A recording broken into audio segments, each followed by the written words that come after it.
Hello everyone, welcome to another video. It's Sunday night, so we have a new daily race C tomorrow morning, so let's do a little strategy guide for this one. It is Group 3 cars at the new track of Laguna Seca. We have 14 laps, fuel at times 3, tyre at times 7. There doesn't appear to be any tyre requirement for this one, and I believe it's only the hard tyre that is available. And if you recall last week's race, if you've been doing any of the racing at Autopolis, then those settings will sound very familiar to you because they're absolutely identical to what we've been racing for the last week at Autopolis. So remove Autopolis, add in Laguna Seca, and you have pretty much the same race. So it will come as no surprise that the same sort of strategy and what was apt for that race is apt for this race as well. So we will be no fuel concerns for anybody. The car will do, every Group 3 car will do the 14 laps easily without refueling, without any fuel saving. So that's one strategy option thrown out the window straight away. And with the tyre wear being so low and being on the hard tyres, it's very much looking like it's going to be a no stopper. But that will also depend on how long a pit stop takes. We'll take a look at that a little bit later. So this is the no stop run here. I thought it would be sacrilegious to do a strategy guide around Laguna Seca in anything other than the Group 3 Dodge Viper with the Team Orica livery on it. Anybody who's been playing Gran Turismo for a wee while will be familiar with that car. But I think the Dodge Viper and Laguna Seca kind of just go hand in hand. So there is certainly no other car to use for this one. So that's the first lap completed there. We're just going to jump forward to lap 5 as we go through the world famous corkscrew. The Dodge Viper nice and settled through that corner. I initially thought a bit of a mistake there as we come through the next corner. Very easy track to make little mistakes on.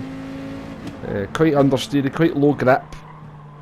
You find the car sort of tries to power to the outside on corner exits, so definitely something to keep in mind. It's just sort of maybe don't try to push too hard. It's very easy to make small mistakes. Quite a technical track, this one. I think you'll kind of get on a little bit better if you're just trying to maintain a consistent, decent pace rather than try going flat out. So we're on to lap 6 here. You can see the tyre wear not really causing any concerns. Lap times remaining fairly stable. Obviously lap 5 they are not as good as the previous couple of laps due to that mistake coming out the corkscrew. All in all, I didn't put a huge amount of practice laps in before I started this run. I took a look at a couple of streamed, I think Super GT done some races round here in Group 3 cars on hard tyres. He was doing sort of mid 23s, so I'm usually round about his kind of level pace wise, maybe a little bit slower because I think he's got a little bit quicker just in the last few months. So I knew any kind of laps sort of in the 23s, sort of low 24s were fairly representative. However, this run was pretty poor. Not very consistent. Certainly a lot of lap time to be found, a lot of overall time to be found in this non-stop run. I'm saying I'm probably giving up in the region of about 5 to 6 seconds that I could probably do better. And you'll see why I think that just a little bit later in the video. So we're on to the final lap here, lap 14. Yeah, I'm starting to feel the tyres come the last few laps. They're technically, I suppose, doing what's it, 714s? That's a good question. Quite a lot of laps anyway. Over 100. laps technically on the tyres with the tyre multiplier. So you will start to feel that tyre wear towards the end of the race. But again, the Dodge Viper maintaining pretty good stability even at that point, with the tyres worn and on the last lap. Still able to keep the lap times reasonably decent. So that's the end of the no-stop run there. The finishing time pops up. It's at 19 minutes 49.0. As I said, from the settings it was very much looking like a non-stop race. However, as we said in our last video, due diligence, we shall attempt a one-stopper just to see how close we can get, or if it's actually a viable option. So you can see the benefit of a bit of practice there, because we're doing this run straight after the non-stop run. The lap time's significantly better, probably in the region of about 7-8 tenths better per lap up till this point. So we're probably about 4 to 5 seconds ahead on the road compared to the previous run. So into the pits we come. New set of hard tyres, as we said, no fuel required for this one. We can see already this is turning into quite a long pit stop. Car seems to have got lost somewhere in the pit lane, but finally we make it into the box so the crew can get to work. Give us a new set of hard tyres, and off we go. So we don't join the track straight away, we skirt down the inside and take a pit road all the way into corner, well, in towards corner 3. Be careful of that coming out the pits. Your car will probably be on the limiter, so could cost you a couple of tenths if you happen to be making a pit stop, which is fairly unlikely. As you can see, that if you look back to lap 7 there, that in lap there coming in at around about 12 seconds slower than a normal lap, and the out lap coming in about 3 seconds slower.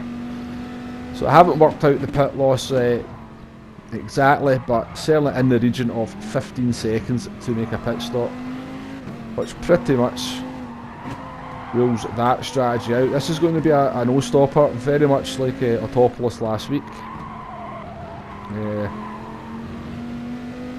A little bit disappointing. I'd like to have seen some different strategy options available. Seems a little bit lazy on PD's part to basically just give us the same race but with a different track, and not try to mix up the fuel multipliers or the tyres or anything like that. So the finishing time there for the one stopper coming in about 4 seconds slower than the non-stop, but as we said, the non-stop had about 5-6 seconds more to find in it, just due to us not being quite up to speed with the track. So what we're going to take a wee look at here is we're going to jump onto an MR car and just talk about some of the perils of an MR car around this track. Now, I initially thought that these would be the cars like your McLaren, your Ferrari, your Audi, the Porsche would be the cars to have around this track. It would be the quicker of the two sort of drivetrains. But MR cars coming into the corkscrew are a little bit of a nightmare. Now, admittedly, we get the line into that wrong, but the car just gets away from us and we have no chance of saving it. And we were having little issues into the corkscrew lap after lap. Really struggling to carry significant speed through there. So that's another example coming up here. Again, we're just getting a little bit oversteer, having to come off the throttle, save the car and carry on, and it's just destroyed the lap time. And there's another little oversteer moment to the right hand side this time. Now, if you can get the corkscrew half decent on an MR car, they are competitive lap time wise, but so sketchy through the corkscrew, I wouldn't recommend them. And now it could be a limitation of my driving or my driving style. Certainly that some drivers out there will be able to deal with that better than others. But, just be warned that the MR cars into the corkscrew just appear to be quite sketchy. Now admittedly I've not tested all the MR cars, they're just in a McLaren, which is not a car I was enjoying driving at all. A car that seems to be able to understeer and oversteer all in the same corner, which makes it very hard to have any confidence in it and get a good lap time. So that's that one. We're going to wrap this one up here. As I said, pretty lazy on PD's part, this one I think, to just give us the exact same settings as the race before, bar change to track, but it is a new track, it is a new combination, so let's not complain too much about it. It should be quite an enjoyable race.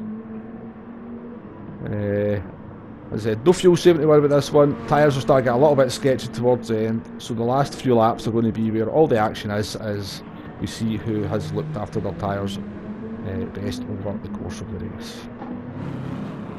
Okay, I'm going to leave the video there.